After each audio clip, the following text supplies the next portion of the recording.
नमस्कार दोस्तों, मेरे YouTube चैनल में आप सभी का स्वागत है। आज मैं भारतीय रिजर्व बैंक से संबंधित प्रश्न उत्तर लेकर आई हूँ, जो भारत में होने वाले प्रतियोगी परीक्षाओं में अक्सर पूछे जाते हैं। मैंने सारे प्रश्न सेलेक्टेड और इम्पोर्टेंट लिए हैं, इसलिए आप वीडियो को अंत तक जरूर देखिए। पहला प्रश्न है, भारतीय रिजर्व बैंक की स्थापना किस वर्ष हुई थी?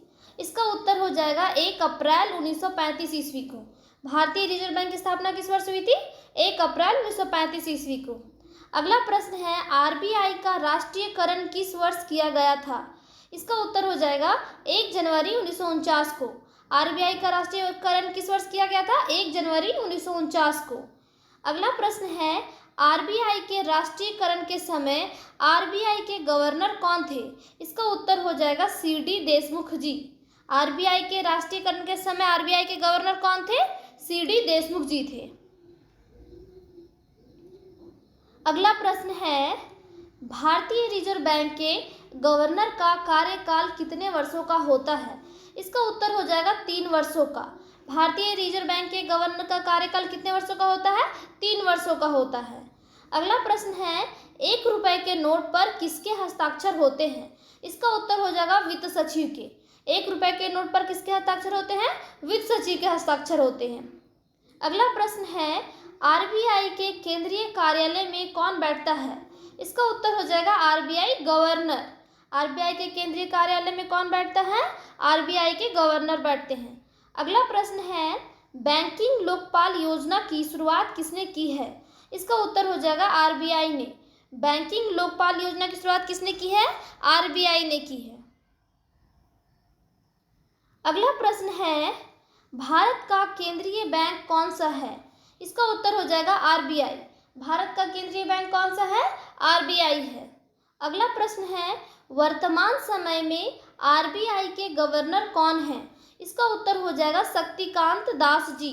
वर्तमान समय में आरबीआई के गवर्नर हैं शक्तिकांत दास।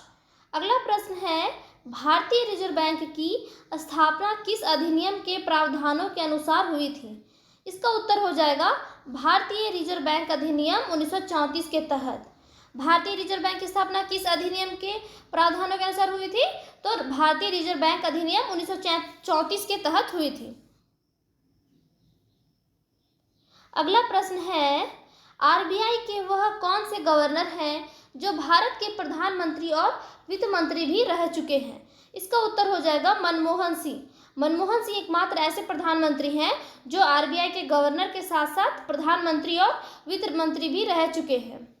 अगला प्रश्न है, आरबीआई का लेखा वर्ष कब से कब तक होता है? इसका उत्तर हो जाएगा 1 जुलाई से 30 जून तक। आरबीआई का लेखा वर्ष कब से कब तक होता है? 1 जुलाई से 30 जून तक। अगला प्रश्न है, आरबीआई के गवर्नर की नियुक्ति कौन करता है? इसका उत्तर हो जाएगा भारत के प्रधानमंत्री। आरबीआई के गवर्नर की नियुक्ति कौन करता है? भारत के प्रधानमंत्री करते हैं। अगला प्रश्न है, आरबीआई के गवर्नर की नियुक्ति प्रधानमंत्री किनके सलाह पर करते हैं? इसका उत्तर हो जाएगा वित्त मंत्री की सलाह पर। आरबीआई के गवर्नर की नियुक्ति प्रधानमंत्री वित्त मंत्री की सलाह पर करते हैं। अगला प्रश्न है, आरबीआई ने आरटीजीएस सेवा को 24/7 बहाल कर दिया है। आरटीजीएस का पूर्ण रूप क्या है? इसका उत्तर हो जाएगा real time gross settlement. RTGS का फुल फॉर्म क्या है? Real time gross settlement. अगला प्रश्न है, आरबीआई के किस गवर्नर का कार्यकाल गवर्नर के रूप में सबसे कम रहा है? इसका उत्तर हो जाएगा अमिताभ घोष, जो कि 16वें गवर्नर थे। आरबीआई के अमिताभ घोष ऐसे गवर्नर हैं जिनका कार्यकाल गवर्नर के रूप में सबसे कम रहा है। अगला प्रश्न है, अमिताभ घोष जी का आरबीआई गवर्नर के रूप में कार्यकाल कितने दिनों का था? इसका उत्तर हो जाएगा मात्र 20 दिन का। अमिताभ घोष जी का आरबीआई गवर्नर के रूप में कार्यकाल मात्र 20 दिन का था। अगला प्रश्न है, आरबीआई के किस गवर्नर का कार्यकाल गवर्नर के रूप में सबसे अधिक रहा है? इसका उत्तर हो जाएगा बेनेगल रामाराव जी का। आरबीआई के बेनेगल रामाराव जी का कार्यकाल गवर्नर के रूप में सबसे अधिक रहा है। अगला प्रश्न है, बेनेगल रामाराव जी का आरबीआई के गवर्नर के रूप में कार्यकाल कितने वर्षों का था? इसका उत्तर हो जाएगा 7 वर्ष 197 दिनों का। बेनेगल रामाराव जी का आरबीआई के गवर्नर के रूप में कार्यकाल 7 वर्ष 197 दिनों का था। अगला प्रश्न है, शुरुआत में भारतीय रिजर्व बैंक का केंद्रीय कार्यालय कहाँ स्थापित किया गया था? इसका उत्तर हो जाएगा कोलकाता में। शुरुआत में भारतीय रिजर्व बैंक का केंद्रीय कार्यालय कोलकाता में स्थापित किया गया था। अगला प्रश्न है, आरबीआई का केंद्रीय कार्यालय कोलकाता से अस्थायी रूप से कहाँ हस्तांतरित किया गया? इसका उत्तर हो जाएगा मुंबई में। आरबीआई का केंद्रीय कार्यालय कोलकाता से अस्थायी रूप से मुंबई में हस्तांतरित कर दिया गया। अगला प्रश्न है, आरबीआई का केंद्रीय कार्यालय कोलकाता से मुंबई किस वर्ष अस्थायी रूप से स्थानांतरित किया गया? इसका उत्तर हो जाएगा सन 1937 ईस्वी को। अगला प्रश्न है, भारत में सिक्कों की ढलाई का काम कौन करता है? इसका उत्तर हो जाएगा वित्त मंत्रालय। भारत में सिक्कों की ढलाई का काम वित्त मंत्रालय करता है। अगला प्रश्न है, रुपए के चिन्ह को किसने बनाया? इसका उत्तर हो जाएगा उदय कुमार। रुपए के चिन्ह को उदय कुमार जी ने बनाया है। अगला प्रश्न है, रेपो रेट की परिभाषा क्या है? इसका उत्तर हो जाएगा, भारत में स्थित बैंक अपने कार्यों के लिए आरबीआई से लोन लेते हैं। बैंक इस लोन पर आरबीआई को जिस ब्याज दर पर कर्ज चुकाते हैं वो रेपो रेट कहलाता है। अगला प्रश्न है, रिवर्स रेपो रेट की परिभाषा क्या है? इसका उत्तर हो जाएगा, यह वह दर होती है जिस पर बैंकों को उनकी ओर से आरबीआई में जमा धन पर ब्याज मिलता है। रिवर्स रेपो रेट बाजारों में नकदी की तरलता को नियंत्रित करने में काम आती है। अगला प्रश्न है, आरबीआई के गवर्नर का मासिक वेतन कितना होता है? इसका उत्तर हो जाएगा 2.50 लाख रुपए। अगला प्रश्न है, आरबीआई की स्थापना किस आयोग की सिफारिश पर की गई थी? इसका उत्तर हो जाएगा John Hilton young commission. RBI की स्थापना हिल्टन यंग कमीशन की सिफारिश पर की गई थी।